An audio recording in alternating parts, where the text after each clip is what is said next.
Good morning সবাইকে, welcome back to তানসাস life. আজকে একটা খুব সুন্দর জিভে জলানো রেসিপি নিয়ে চলে এসেছি।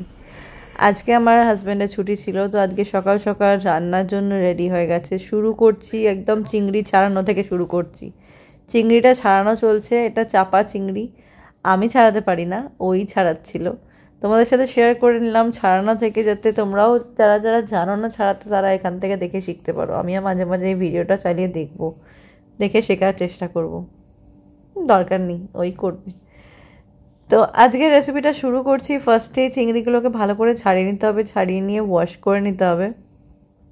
অনেকটা চিংড়ি একসাথে বানিয়েছি, কারণ আমাদের সবারই চিংড়ি খেতে মোটামুটি কম বেশি ভালোই লাগে। আমি খুব একটা মাছ খাই না, কিন্তু চিংড়ি মাছটা খাই। নুন হলুদ মাখিয়ে রেখে দিয়েছি একটুখানি, খানিকক্ষণের জন্য ম্যারিনেশন বলতে পারো, বা জাস্ট নুন হলুদ মাখালে একটু গন্ধটা চলে যায়। এই কড়াটা আমরা বেসিক্যালি ইউজ করি ভাজাভুজি করার জন্য, তো পুরো চিংড়িটা ভাজতে আমাকে 2-3 বার কড়াটাতে ভাজতে হয়েছে।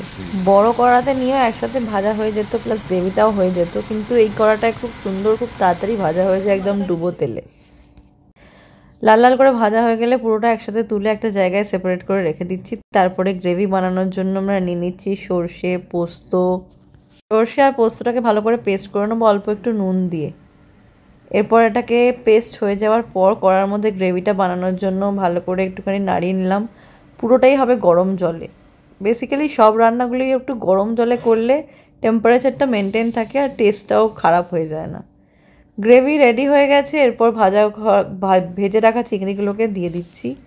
বেশি খুব একদম হাত পা ডুবিয়ে দেওয়ার মতো রান্না নয়, খুব তাড়াতাড়ি খুব সহজেই জিনিসটা হয়ে গেছিলো। আর চিংড়িগুলো খুব টেস্টি ছিল। ফ্রেশ চিংড়ি যদি পাও, দুবাইতে আমরা এখানে ফ্রেশ চিংড়ি পাওয়াটা মুশকিল, কিন্তু ওয়াটারফ্রন্ট বলে একটা মার্কেট আছে আমাদের এখান থেকে খুবই কাছে, সেখান থেকেই নিয়ে আসা হয়েছিল। তা আজকে দুপুরের লাঞ্চটা পুরো জমে গেছিলো, দেখতে তো অসাধারণ হয়েছে। যখনই এটা রান্না হয়ে যাওয়ার পর সার্ভ করে ডেকোরেট করে রেডি হয়ে যায়, তখন ওয়েট করে থাকি কখন খাবো। প্রতিদিনই আমার একই রকমই হয়।